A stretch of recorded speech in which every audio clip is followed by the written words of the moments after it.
Hello everybody, it's me, Julian, and today I would like to talk about the Plague of Fantasies, which is a key concept for Slavoj Žižek. In fact, it's also one of the titles of his books.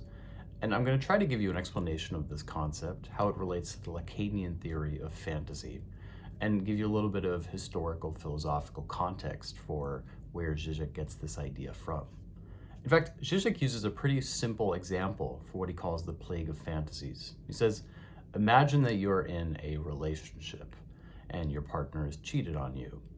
Now, at that point, you might say, okay, I accept it, but I don't want to know the details. Let's just keep living our life as if nothing had happened. And yet, of course, fundamentally, everything has changed. You start reading everything and seeing everything through the lens of this transgression. You start being tormented by the desire to know the details. Who were you with? How did they make you feel? Did you actually enjoy it? In other words, the entire fantasy frame through which you would otherwise enjoy your relationship is suddenly fundamentally distorted, i.e., you are plagued by fantasies. Even though your partner hasn't told you the details of their transgression, you're nevertheless imagining it in your mind. You're torturing yourself. Now, this is a concept that Žižek takes in name, at least, from Petrarch, who talks about the pestis illa phantasms. I think that's what it is in Latin. He essentially says the plague of phantasms instead of fantasies.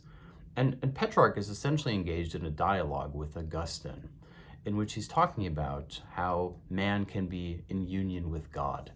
And even when man tries to be in union with God, nevertheless the body intervenes, like bodily desires or earthly and material concerns can intervene. And Petrarch is essentially talking about the impossibility of fully being in union with God because you are plagued by fantasies. Petrarch even includes good and evil as being one of these fantasies. You're plagued by the desire to be an ethical being in the world. It's similar to Lacan's quip about the ascetic who tries to live in complete isolation away from desire. Lacan joked that the ascetic may deny the body, but he simply becomes denial embodied.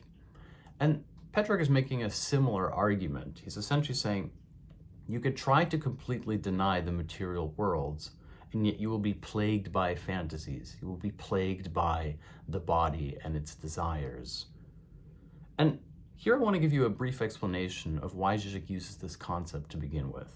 So what can the Plague of Fantasies actually do for us as a concept? Well, it's Slavoj Žižek's way of talking about the Lacanian theory of fantasy, which can actually be put very simply. Traditionally, most of us have been taught that there's a binary distinction between reality on the one hand and fantasy on the other. For example, let's say that you like reading fantasy books. It's because you don't want to be in the real world.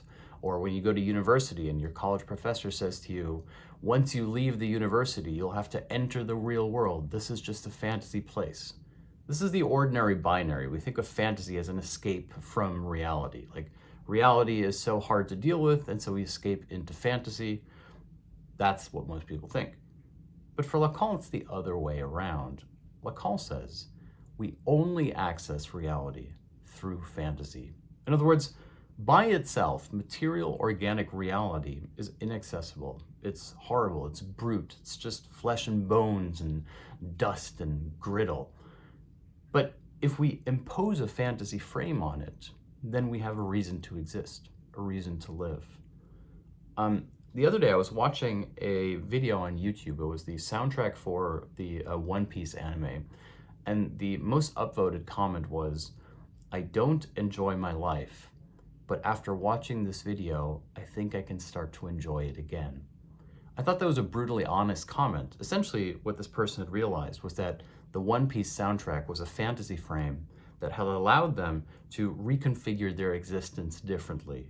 They looked at their life and they didn't enjoy it, but through the music, they were able to identify with the characters, and now they saw the world in a different way, i.e. they were able to access reality through the fantasy frame. Not an escape, but precisely a way to access reality. Slavoj Žižek argues that, of course, there's a flip side to this, a dark and evil one, if you will, which is the anti-Semitism of the Nazis in World War II. who essentially used the fantasy frame of Jew on a universal level, capital J, Jew, to justify abhorrent policies. This is why Žižek draws an analogy between Pokemon Go and anti-Semitism, which might seem outrageous, but the logical formula is similar.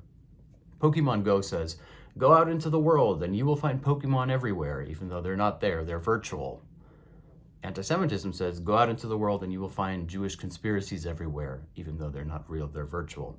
It's a master frame imposed upon reality, a fantasy frame, so as to imbue reality with a different color or tinge. Now, to go back to Lacan for a moment, when Lacan says that we only access reality through fantasy, you can see this even in human interactions. Like, let's say there's a couple, two people who are in love. That person goes from being a stranger to being the most important person in your life, like overnight.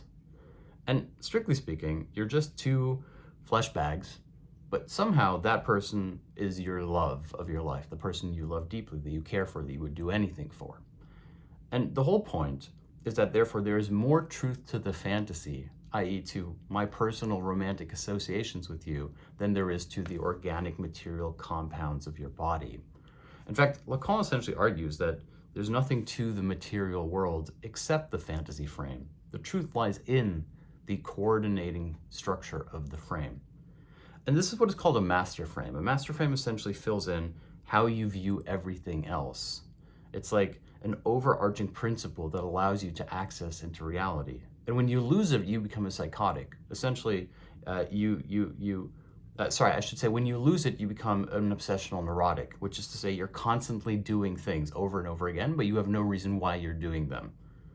Here it's actually helpful, I think, to lay out the difference between the pervert, the obsessional neurotic, and the psychotic. The psychotic is the one who is too completely immersed in his master frame. There's a great joke about this. I think Žižek mentions it somewhere. No, I'm not sure. Maybe he does. It's a joke from Sartre, where a woman goes to a shrink and she says, I keep getting phone calls from God. And the shrink says, well, that's not possible. You can't get phone calls from God. And the woman says, yes, that's what I keep telling him. Here we have psychosis. It's even your denial is baked into the master frame reality, telling God that he doesn't exist on the phone. The obsessional neurotic is the one who can't find a master frame, who is stuck, as it were, who constantly is trying to keep fantasy at bay by means of obsessional activities so as to never stop, as it were, to never have a moment in which the possibility of a doubt or a thought would occur. As long as they keep on going, they will never have to actually look around them and see the world and think about what their role is apropos it. The pervert, on the other hand, makes himself the instrument of the imaginary other's enjoyment. Everything I do for you. So we could put here three things, right? Psychotic, the woman who says, I don't believe in God, but he keeps calling me on the phone. The obsessional neurotic, who goes into life making lots of money because he doesn't believe in God, he's a secular atheist, but as long as he has an imaginary number in his bank account, he's happy. And then we have the pervert who says, everything I do for God, essentially making himself the object of God's enjoyment. That's the structure of the pervert, the obsessional neurotic, and the psychotic for Lacan. Now, to wrap up this video, Slavoj Žižek's argument about the plague of fantasies, therefore, essentially says that we are tormented by fantasies, because the only way that we can access reality is by means of having a fantasy frame. Therefore, one of the acts of individual emancipation is to essentially craft your own frame, have a solid, good, healthy, enjoyable frame that works for you. Now, the frame that capitalism imposes upon you is the one that Žižek sees as being enigmatic in the Coke bottle that says enjoy. The capitalist master frame is enjoy yourself as much as possible. That's what life is for. You watch the Kardashians. I think there's a Kardashian episode where Kim says, what is life for? Well, it's to enjoy yourself. The problem, however, is that enjoyment is not so easy. It's really hard to actually be happy, to actually enjoy yourself. Therefore, we find enjoyment often by means of a secondary surplus enjoyment. And now we're back at the pervert, the neurotic, and the psychotic.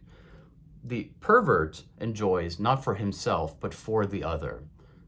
The neurotic enjoys not for himself, but so that the other might never start enjoying as well.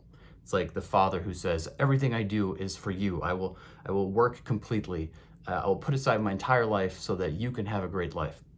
Here we have the pervert. My enjoyment is put aside on behalf of you. The obsessional neurotic. Nobody can ever enjoy themselves. Everybody must constantly work and be productive. And even if you're having leisure time, then your leisure time should be productive, i.e. the obsessional neurotic stance of capitalism. And then we have the psychotic, the one who's completely immersed in their own enjoyment, the hedonist, essentially, who has raised it to an impenetrable level.